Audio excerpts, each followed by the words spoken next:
માતાજીએ ને જ્યાં માઠા વેણ બોલ્યા એટલે માતાજીએ ત્યાંથી ને એને શ્રાપ દઈને પથ્થર બનાવ્યા હતા. આજે રિયા મુંડા બે એ 6 ફૂટના છે ઊંચા, 6 ફૂટના ઊંચા છે.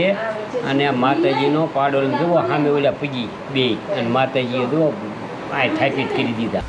તો બધાય માને છે માતાજીને, પણ માતાજી ખોડિયારમાં જ એટલા બધા પ્રખ્યાત કેમ છે? મહાકાળી છે, ગાયત્રી છે, રાંદલ છે, આપણે ઘણા આદિ અનાદિ દેવીઓ થઈ ગયા છે. અત્યારે જે આપણે રામનવમીને તમે માતાજીની જન્મનો દિવસ ગણો છો અથવા કયો છો, તો એમાં વિસંગતતાઓ છે.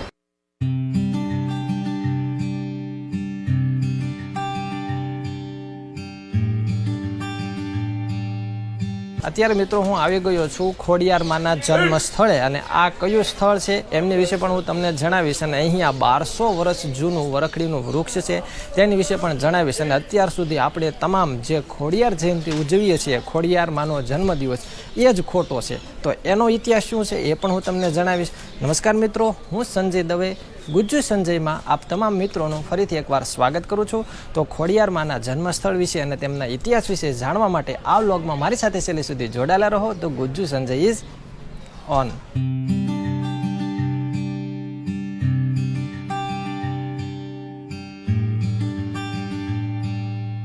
પણ માતાજી ખોડિયારમાં જ એટલા બધા પ્રખ્યાત કેમ છે? મહાકાળી છે, ગાયત્રી છે, રાંદલ છે, આપણે ઘણા આદિ અનાદિ દેવીઓ થઈ ગયા છે. તો એના વિશે હું થોડીક તમને પ્રકાશ વાત ઉપર નાખવા માગું છું કે માતાજી આવડમાં જે હતા ને એ વચન સિદ્ધ જોગમાં એ હતા, જે બોલતા ને એ બધું થતું. એટલે માતાજી આવડમાં એ ખોડિયારમાં ને જ્યારે માતાજીના કહેવાથી જ્યારે ખોડિયાએ નામ પડ્યું હતું, તો આવડમાં એમ કીધું હતું કે બધે તું પૂજાઈશ, બધાય તારી બાધા માનતા કરશે. અને તમે ખોડિયારમાંની બાધા માનતા જ્યારે રાખો ને, કોઈ પણ નાની પિનથી માંડીને પ્લેન સુધીની, સૌથી વધારે કોઈ અત્યારે બાધા માનતા લેતા હોય ને તો આપણે નાનામાં નાની લેવી, તમે હું ચાવી ખોવાઈ ગયા નહીં, કે ચાવી ખોવાઈ જાય એટલે તમે હોય હું આપણે દીવો માની લેવી. તો એ ચાવી ખોવાઈ ગયામાંથી માંડીને સંતાનની માનતા સુધી આપણે જે રાખવી, તો એ બાધા માનતા તમે ખોડિયારમાંની રાખો ને એટલે 6 માતાજીને તમારું કામ કરવાનું.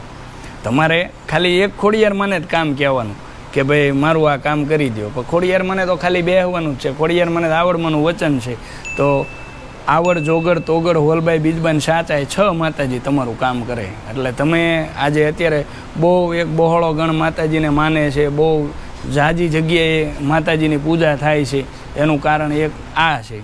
અને બીજું કે આપણે જે તમને કહું આદિ અનાદિ ઘણાય દેવીઓ થઈ ગયા, એમાં જેમ માણસમાં ઘણાય પ્રકાર છે એમ દેવી દેવતાઓમાં ઘણાય પ્રકાર છે કે સૌમ્ય અને રુદ્ર, બરાબર છે? જેમ ભોળાનાથ રુદ્ર અવતાર છે, વિષ્ણુ છે એ સૌમ્ય અવતાર છે, એમ આવડમાં છે એ રુદ્ર અવતાર છે, અને ખોડિયારમાં છે એ સૌમ્ય અવતાર છે. કે કદાચ કાંઈ કોઈ ભૂલ થઈ ગઈ, માનતા મોડી થઈ ગઈ તો માતાજી માફ કરી દે છે. એમ સૌમ્ય અવતાર દેવી છે ખોડિયારમાં. અને આવડમાંના આશીર્વાદથી અને કૃપાથી અત્યારે 9 ખંડ ધરતીમાં પૂજાય છે.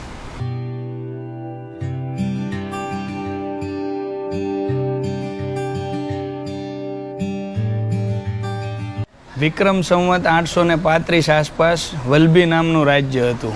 આ એ સમયની વાત છે. તો માતાજીના જે માતા અને પિતાજી જે હતા એ માદા શાખના ચારણ હતા, અને રાજસ્થાનથી જે તે સમયે ત્યાં દુષ્કાળ પડ્યો હતો એટલે સાથે માલ ઢોર લઈ અને વિચરણ કરતાં આ ટીંબા ઉપર આવીને વસ્યા હતા. તો હવે તે સમયે જે શિલાદિત્ય 7મા રાજાનું રાજ હતું વલ્લભીપુર રાજ્યમાં, અને એમની પાસે અહીંયા રહેવાની પરવાનગી લેવા ગયા. અને પછી ધીમે ધીમે રાજાને અને ચારણને મિત્રતા વધી ગઈ અને રહેવાની અહીંયા પરવાનગી આપી દીધી આ ટીંબા ઉપર. હવે ધીમે ધીમે રાજાએ તમને કહું રાજકવિ પદ સોંપ્યું ગઢવીને કે ભાઈ તમે અહીંયા આપણે આ રાજ્યનું કવિપદ તમે પોતે સંભાળો એમ. પછી રાજાને અને ગઢવીને આવી બધી મિત્રતા જોઈ અને જે ત્યાં આવવાવાળા જે બધા દરબારની અંદર જે ટૂંકમાં દરબારીઓ હતા એને આ ગમતું નહોતું કે ભાઈ આ તમને કહું કાલ સવારના ગઢવી તમને કહું અને આવી રીતે આની અરે રાજા અરે બધું આમ તેમ બધું મળી ગયા, જે કે એમ ગઢવી કે એટલું થાય, ગઢવી ન આવે ત્યાં સુધી દરબાર ન ભરાય, કહુંબો થાય નહીં. એટલે એ બધાને ખટકતું. એટલે ઈવડાણે એમ કીધું કે ભાઈ હવે આપણે આમાંથી કોઈક કાંઈ ફોલ્ટ ગોતો તમે, કે ભાઈ આમાં કોઈ વાંક ગોતો, એવો કોઈ કે દોષ ગોતો કે જે ગઢવીને આપણે રાજાથી આપણે દૂર કરી શકીએ. એટલે ગઢવી પોતે દેવ મનુષ્ય હતા, એમાં એવો કોઈ ફોલ્ટ કે વાંક કોઈ હતો નહીં, કે કોઈ દોષ હતો નહીં ટૂંકમાં. એટલે પછી આમ ધીમે ધીમે ઈવડાને બધાએ તપાસ કરતાં એટલી ખબર પડી કે ગઢવીને સંતાન નથી.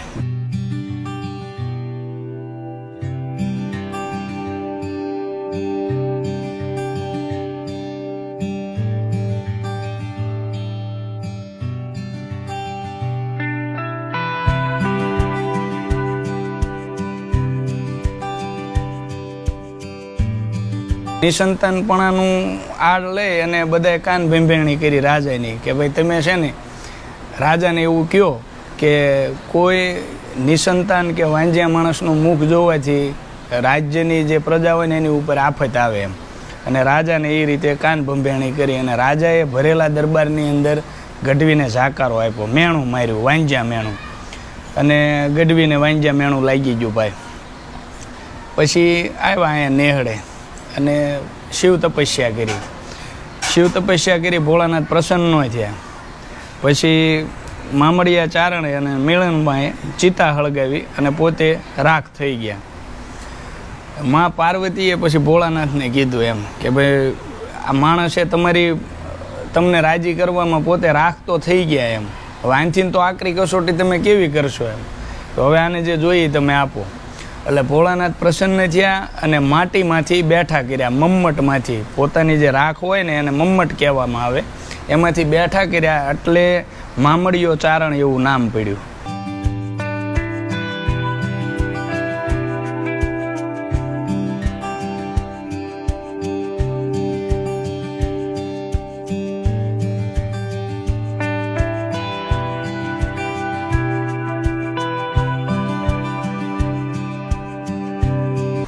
અને પછી ભોળાનાથે પૂછ્યું મહાદેવે કે ભાઈ હવે તમે કયો તમારી શું ઈચ્છા છે એ અમે તમને આપીએ એમ.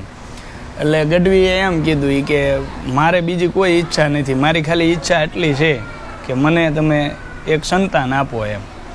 એટલે ભોળાનાથે સમાધિ લગાડી અને જોઈને કીધું કે ભાઈ તમારે હજી આ જન્મ નહીં, બીજા હજી 6 જન્મ લેશો તોય તમારે સંતાનનો યોગ નથી, એટલે તમે એની સિવાય કોઈ બીજી વસ્તુ કયો. ગઢવીએ એમ કીધું કે મારે સંતાન સિવાય કોઈ બીજી વસ્તુ જોતી નથી, તમે ગમે એમ કરો તો મારું વાંજ્યા મેણું ભાંગો. પછી ભોળાનાથે શેષનાગને બોલાવ્યા કે ભાઈ શેષનાગને આદેશ કર્યો કે તમારી 7 કન્યાઓમાંથી ગમે એક કન્યાને તમે એમ કહો કે મામડિયા ગઢવીના ઘરે અવતાર લે, એટલે આમનું વાંજ્યા મેણું ભાંગી જાય. 7 માતાજી આવ્યા, બેઠા. પછી કીધું કે ભાઈ અમે જાશું તો અમે 7 જાશું, કોઈ એક નહીં જાવી. એટલે 7 માતાજી રામનવમીના દિવસ ઉગવાને થોડીક વાર હતી ત્યારે ગઢવીએ આ ઓરડાની અંદર 7 પારણિયા બાંધીને રાખેલા અને 7 માતાજી એક જ હારે આ ઓરડામાં આવ્યા.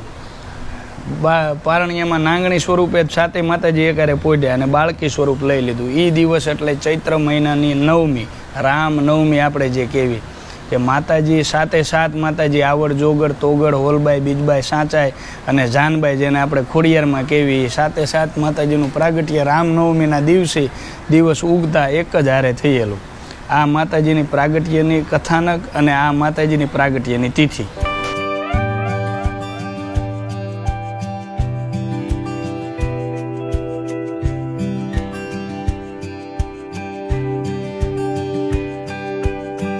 અત્યારે જે આપણે રામનવમીને તમે માતાજીની જન્મનો દિવસ ગણો છો અથવા કયો છો, તો એમાં વિસંગતતાઓ છે, તો ખરેખર વિસંગતતાઓ હોવાનું કારણ હું તમને કહું કે માનો કે દાખલા તરીકે આપણે રાજપરા છે તો ત્યાં ઈવડે માસુદ આઠમ ઉજવે છે, પછી માટેલ છે તો અષાઢી બીજ ઉજવે છે, બરાબર છે. તો કોઈ પણ એક શક્તિનું પ્રાગટ્ય અલગ અલગ દિવસે અલગ અલગ તિથિએ તો હોય ન શકે, બરાબર છે.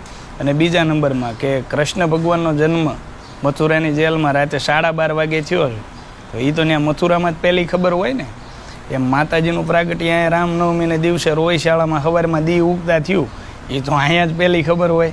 અને બીજા નંબરમાં આ મંદિર એ મંદિર જેટલું પ્રખ્યાત છે નહીં, એટલે બની શકે એવું તે કે કોઈ પણ દિવસે જ્યારે ન્યા માતાજીની સ્થાપના કે પછી પૂજા કે કાંઈ પણ થયું હોય કે પરચો હોય તો એ પરચાનો જે દિવસ રહ્યો એને એવડે એ ગણીને ઉજવતા હોય ને એ મંદિર પ્રખ્યાત છે એટલે માણસો એને ફોલો કરતા હોય.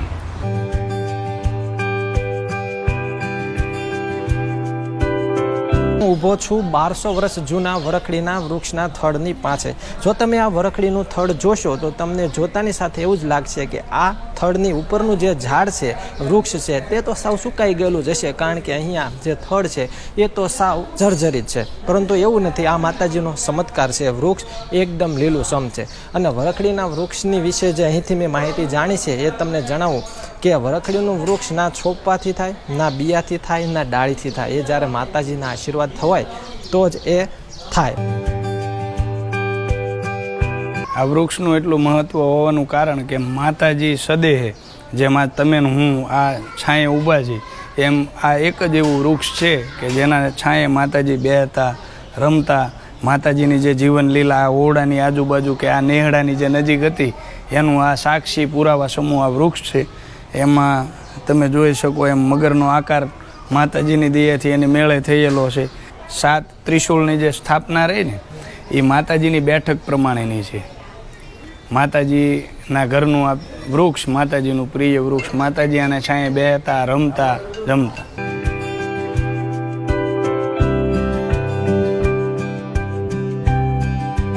માતાજીના તમામ ભક્તોને હું આજ ખોડિયારમાંનું જાનબાઈમાંથી ખોડિયારમાં કઈ રીતે નામ પડ્યું એના વિશે થોડીક વાર્તા કરવા માગું છું. માતાજી આ નેહડામાં ગાયું અને ભેંસું ચરાવવા બાજુના ગામમાં જતા. એટલે ત્યાં તળાવના કિનારે માતાજીના નાના ભાઈને મેરખિયાજીને સર્પદંશ થયો. એટલે સૌથી મોટા માતાજી આવડમાંએ જાનબાઈ મને એમ કીધું કે તમે પાતાળ લોકમાં પિતાજી પાસે જઈ અને અમૃતનો કૂપો લઈને તમે અહીંયા આવો. એટલે અમૃત છે એ પાતાળ લોકની વસ્તુ છે, એની ઉપર સૂર્યપ્રકાશ પડવો જોઈએ નહીં. એટલે સત્વરે જાજો અને તરત પાછા આવજો એમ કીધું. હવે માતાજી જાનબાઈમાં અમૃતનો કૂપો લેવા પાતાળ લોકમાં ગયા એટલે થોડીક માતાજીને વાર લાગી ગઈ અને અહીંયા પૃથ્વીલોક ઉપર આવડમાં એમ બોલ્યા કે આ જાનબાઈ આવી કેમ નહીં, એના પગે ખોડ નહીં આવી હોય ને. અહીંયા પૃથ્વીલોક ઉપર આવડમાં એમ બોલ્યા અને એના વચન પાતાળ લોકમાં ફેડ્યા. માતાજી જાનબાઈમાંના પગે ખોટ આવી. એટલે અમૃત કૂપો લઈને જે આવતા હતા માતાજી એને થોડીક વાર લાગી ગઈ અને સૂર્યનારાયણને ઉગવાની તૈયારી થઈ ગઈ. એટલે આવડમાં એ સૂર્યનારાયણને આણ આપી. આવડ કેરી આણ લાજાળું લોપે નહીં, પછી ભરે નહીં ડગલું ભાણ કર્મી કશ્યપ રાઉત. કશ્યપ રાઉતના દીકરા તમે હવે ઉગતા નહીં, નકર આ મારો ભાઈ રહેશે નહીં. અને ભેળિયો આડો કર્યો અને સૂર્યનારાયણને સવા પોર સુધી મોડા ઉગાડ્યા. અને પછી તો માતાજી સૂર્યનારાયણ થંભી ગયા અને માતાજી અમૃતનો કૂપો લઈને મગરની સવારી તે દિવસે પહેલી વાર તે દિવસે કરી માતાજી ખોડિયારમાં એ પાતાળ લોકમાંથી આવતી વખતે. અને અમૃત પાયું, વીરને સજીવન કર્યા. અને પછી ધીમે ધીમે બધા હાલી અને નેહડા પાછા આવતા હતા. એટલે 6 માતાજી અને ભાઈ આગળ અને ખોડિયારમાં છે ખોડગંતા પંગે પાછળ હાલ્યા આવતા હતા. એટલે આવડમાં એ પૂછ્યું કે કેમ જાનબાઈ આમ ખોડી હાલે છો. એટલે જાનબાઈમાં એ કીધું કે ભાઈ તમારા વચન ફળ્યા એમ કે તમે વચન સિદ્ધ જોગમાં અહીંયા છો, તમે જે બોલો એ બધું થાય. તમે અહીંયા બોલ્યા કે પગે ખોડ નહીં આવી હોય ને ત્યાં મારા પગે ખોડ આવી. પછી આવડમાં એ અને 6 માતાજીએ જાનબાઈમાંને એમ કીધું એક તો તું લાડકી નાની અને મારા કહેવાયથી આજ તારા પગે ખોડ આવી છે. તો આજથી અમે માતાજી 6 તને વચન આપી છે કે આજથી દુનિયામાં તું પૂજાઈશ. તને ખોડિયાર અને ખોડલ નામથી બધા પૂજશે અને તારી જે કોઈ બાધા માનતા કરશે એ પૂરી અમે કરશું. તારે ખાલી બધે બેહાણા કરવાના. એવું વચન આવડમાં એ જાનબાઈમાં કહેતા ખોડિયાર મને આપ્યું.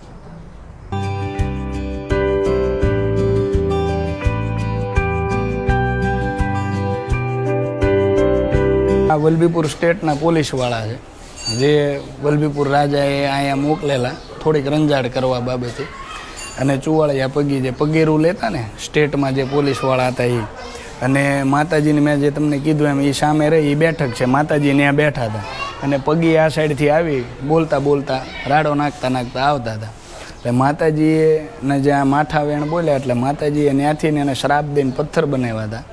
માતાજીને જે જોડાણેલી જે તમામ વસ્તુ અહીંયા રહે હયાતીની એમાંથી આ 2 છે અને માણસમાંથી માતાજીએ પથ્થર બનાવ્યા હતા.